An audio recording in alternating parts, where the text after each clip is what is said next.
Good morning, everybody. Good morning. I got up early one morning and rushed right into the day. I had so much to accomplish, I didn't have time to pray. Troubles just tumbled about me, and heavier came each task. Why doesn't God help me, I wondered. God answered, you didn't ask. I tried to come into God's presence. I used all my keys at the lock. God gently and lovingly chided, why, child, you didn't knock. I wanted to see joy and beauty, but the day toiled on gray and bleak. I called on the Lord for the reason. God said, you didn't seek. I woke up early this morning and paused before entering the day. I had so much to accomplish that I had to take time to pray. It's called Into the Day by author unknown, that famous author, although it is also often quoted by Suzanne. She says, my day is just so busy that I have to take time to pray to begin. So there's really a lot of wisdom and truth in that poem, isn't there? And how very true it can be for us, particularly at this time of the year with so much to do.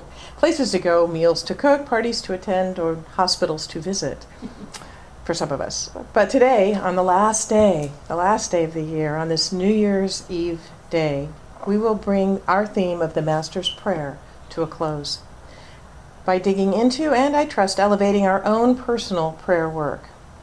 I want to offer you my top 10 list for having a rich and robust personal prayer life. And because there are 10, we're going to zip through them pretty quickly this morning. And that's why you all have the paper that was on your chair. Does everybody have one of these papers? Okay. And there may be a little room if you want to jot any notes if you want. So are you ready for today's top 10 list? All right, let's do it. Good. Strap in, because here we go. Number 10. Take an intentional few moments every day to simply think about God. Wow. Start your day thinking about God. Often, as we go about our day, we think about, or should I say we dwell on, our problems and the things that are causing us concern and worry and upset and nervousness and stress.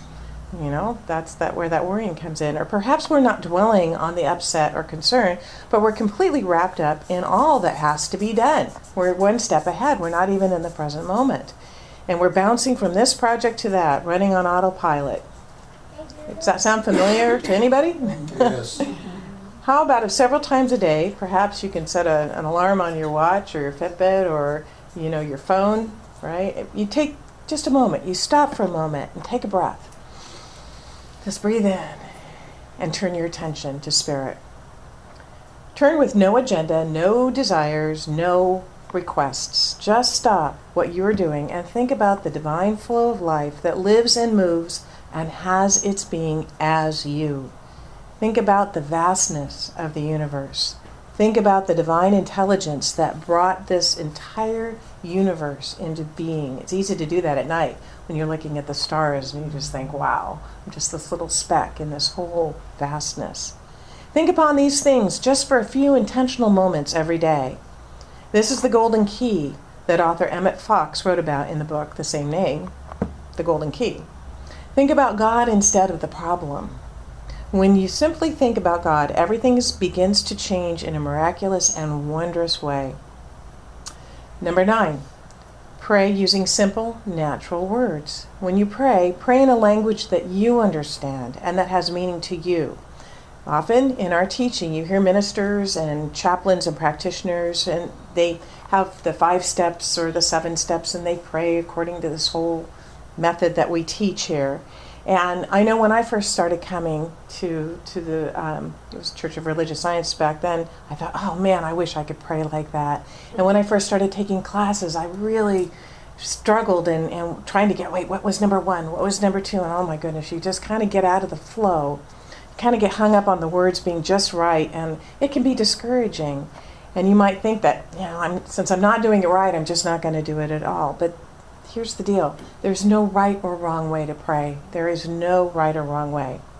So let that go and simply pray the words that come naturally to you. Simple and ordinary, uncomplicated. What's natural? What feels good to you? So number 8, use affirmative positive words only. And I know I just said that there's no right or wrong way to pray, and that's totally true. But there are more and less effective ways to pray. And we believe in New Thought that the affirmative prayer is the most powerful and effective way to pray, praying affirmatively. The affirmative prayer is not a prayer of petition or of begging God to do something for us, but a prayer of accepting God's highest good that is already available to us. It is the pleasure, it is the Father's good pleasure to give you the kingdom. It has already been given. And so it is our job to get in that state of mind where we accept it, because the gifts have already been given. So we use the words of positive acceptance, stating what we want and not what we don't want. And I want to say that again because it's so important. We use words of positive acceptance, stating what we want, not what we don't want. Such as, God, Spirit, Universal Mind, I pray that I am not fired today, or don't let me get stuck in traffic, or please keep me from losing my patience. They all focus on what? Negative. What you don't want to happen. You're seeing the possible problems that could be out there, and then you're putting energy into not wanting them to happen, which then does what? Attracts them into your experience. So how would we turn those around? Any suggestions? To see beauty, like all this. Mm-hmm. See the beauty. Yeah. See the beauty, right? I see, I know I travel from point A to point B with ease and grace, and that everything flows perfectly, right? I know that my job is safe and secure, and that I am fulfilled with whatever work that I am called to do. I know that I see. What are we going to say, Paul? No, I was going to say, what about the praying using like normal words or just like you're talking? Uh-huh. Like I used to have a bunch of trouble praying too because it just felt fake, like praying for the stuff that I thought, it was like the right way to do it, but now it's just a lot better just to talk to him like, Yeah. just like using like the way I would talk to anybody, Exactly, But it's because a lot better because you know that, it's your higher self. yeah, and he has it all in control. Yeah, exactly. So knowing affirmatively that we are drawing what it is we want to experience. Okay, so number 7, pray with belief and faith. The words we use in our prayers are important. Of course, I just said that. But what is even more important is the belief and the faith that is behind the words. We can recite. How many of us grew up saying the Pledge of Allegiance, and then pretty soon it's just this repetition. We didn't even know what we were saying.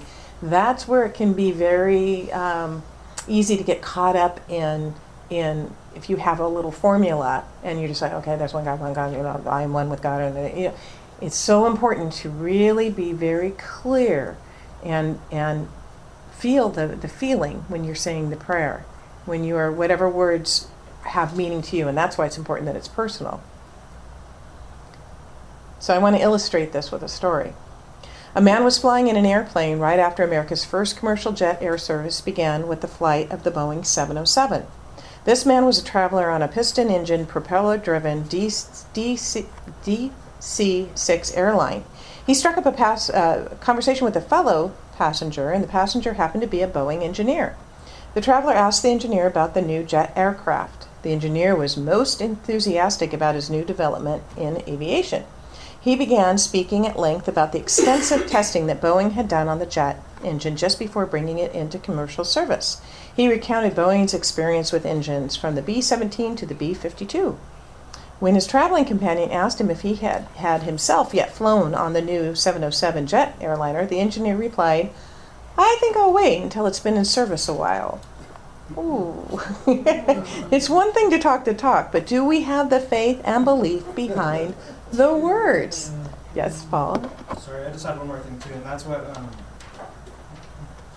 like I was praying to God one time too, and I was about to promise him something, and then something came to me, and it goes like, don't promise God that, like, just make your actions be your promise. Oh, perfect.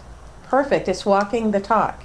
It's one thing to talk the talk, but we have to have the faith and the belief behind the words. We have to, you're right, because God really doesn't need anything from us at all. All we need to do is be in alignment with God, with Spirit. So in Mark, Jesus said, Mark 11:23-24, Jesus said, truly I tell you, if you say to this mountain, be taken up and thrown into the sea, and if you do not doubt in your heart, but believe that what you say will come to pass, it will be done for you. So I tell you, whatever you ask for in prayer, believe that you have received it and it will be yours. It will be yours. So bring as much faith and belief to your prayers as you possibly can. And as you grow in experience with the power of prayer, your faith and belief will grow as well. And we've often said, believing is seeing, right? Not seeing is believing, but believing is seeing. So we're being asked to have the faith and the belief before we have the experience. And so much of our world is, no, show me first. So this is the calling that we have when we're praying. Number 6, offer prayers of gratitude and only gratitude on a regular basis. I love the Yiddish saying, if we thank God for the good things, there wouldn't be time to weep over the bad. Wow. If we thank God for the good things. How many good things are there? Gotthold Lessings, a German writer in the 18th century, said, a single grateful thought toward heaven is the most perfect prayer. And wasn't it Eckhart who said, Meister Eckhart, who said that if the only prayer you ever say is thank you, it will be enough. It will be enough. Ernest Holmes tells us, in everything give thanks. An attitude of gratitude is most salutary and bespeaks the realization that we are now in heaven. Heaven isn't something we get to or go to or out there. We are now in heaven. There's a story of a great religious leader who had heard of a holy man who prayed prayers of gratitude continually.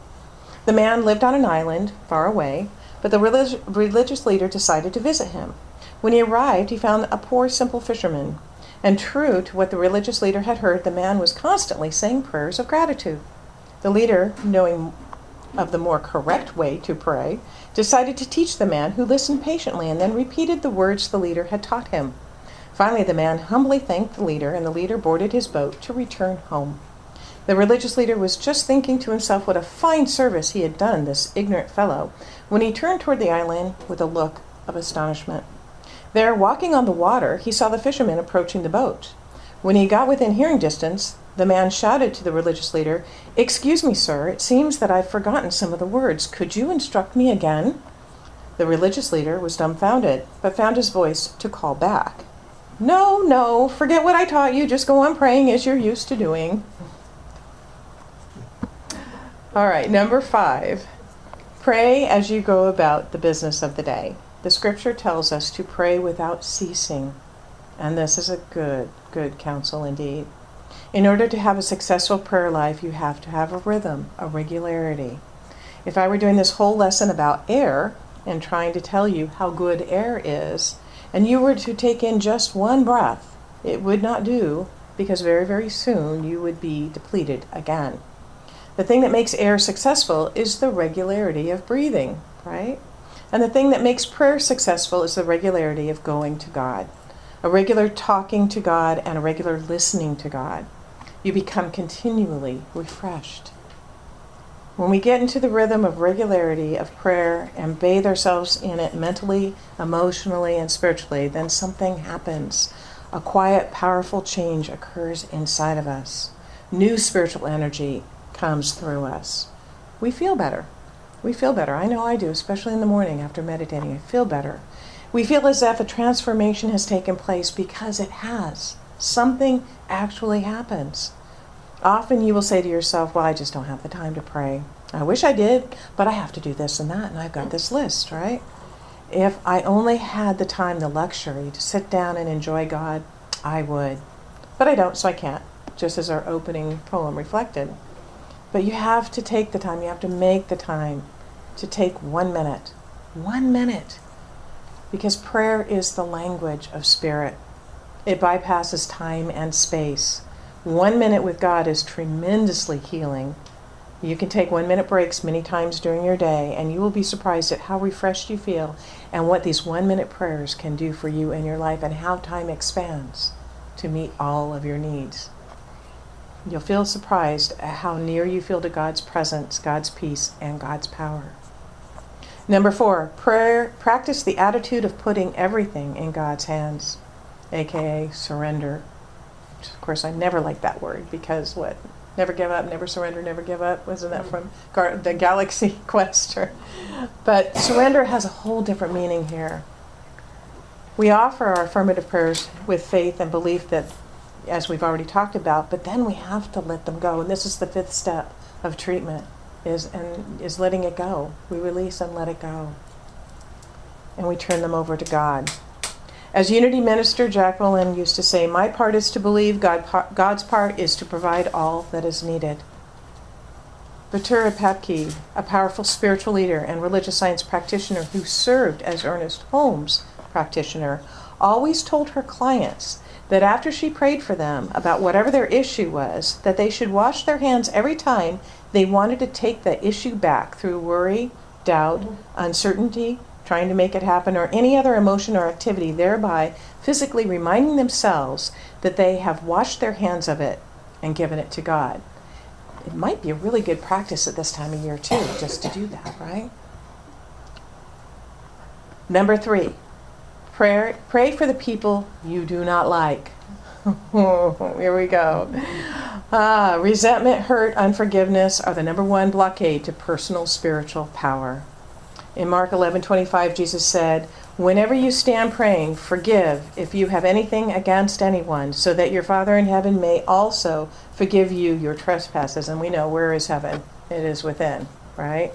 I once heard Michael Beckwith answer a question with what I found to be a surprising answer, and one that made perfect sense after I thought about it for a moment. The question was, how do you stay in alignment with your vision? How do you stay in alignment with your vision? His answer was, I pray for my enemies. Whoa, that's high and holy work. High and holy work. And a beautiful, simple, outrageously powerful prayer for our enemies is the Ho'oponopono prayer, which we've talked about here many, many times. For those who might not know, perhaps listening on our CSL website, it's an ancient Hawaiian prayer brought into public light by Dr. Ihalakala Hugh Len, who co-authored the book with Joe Vitale called Zero Limits. And the prayer is simply this: when someone for whom you feel hurt, resentment, upset pops into your mind, offer this prayer. I love you. I'm sorry. Please forgive me. Thank you. If you can remember those 4 phrases, anytime someone you dislike or you are upset with. Because, again, we're all one. So it's that part of us that is creating that we see in others. It's as simple as that, but it's incredibly life-transforming. Number 2, pray for a closer relationship with God. The spiritual healer and teacher Joel Goldsmith wrote about prayer. You begin to see that God cannot give and God cannot withhold. You can shut yourself off from the grace of God, but through prayer, you can be reunited with your source. Your prayer will not be a seeking for anything. It will be a knocking and an opening for more light, greater spiritual wisdom, greater discernment. Peggy Bassett was an influential religious science minister. She was the founder of the Huntington Beach Church and the founder of the Ernest Holmes School of Ministry. And she contracted Lou Gehrig's disease and passed away many years ago. We were still in Southern California at the same time, and our minister taught through her school and was also very dear friends with her. But about her illness, she once said, we tend to think that the purpose of prayer is to terminate sickness, but we forget that the purpose of sickness may be to initiate prayer or to deepen our relationship with the divine. If illness is in the service of our own growth, then what really is healing? I believe that the second greatest purpose of prayer, we still have one more, is to bring our conscious awareness into the presence of God. It is to help us look at life from an elevated viewpoint, to see our life as God would see it. Kahil Gibran and the prophets said, what is prayer but the expansion of yourself into the living ether? Into the living ether. I want to close with what I believe is the number 1 way for us to have a rich and robust personal prayer life. And it is, number 1, open yourself to be used by God. Say in prayer, God, use me. Not, God, this is what you can do for me, which is okay and often necessary, but rather a deeper place of, God, how can I be used by you? How can I be the hands, the heart, the voice of Spirit here on earth? I believe that this is the highest form of prayer. And there is no more powerful prayer of use me than the prayer of St. Francis. As we close out 2017, a fabulous year, and look forward to an even greater 2018 and step into that. Let's make this our prayer. So close your eyes if you choose and join me as I say, Lord, make me an instrument of thy peace. Where there is hatred, let me sow love. Where there is injury, pardon. Where there is doubt, faith. Where there is despair, hope. Where there is darkness, light. Where there is sadness, joy. O divine Master, grant that I may not so much seek to be consoled as to console, to be understood as to understand, to be loved as to love. For it is in giving that we receive. It is in pardoning that we are pardoned. It is in dying to self that we are born to eternal life. And so it is.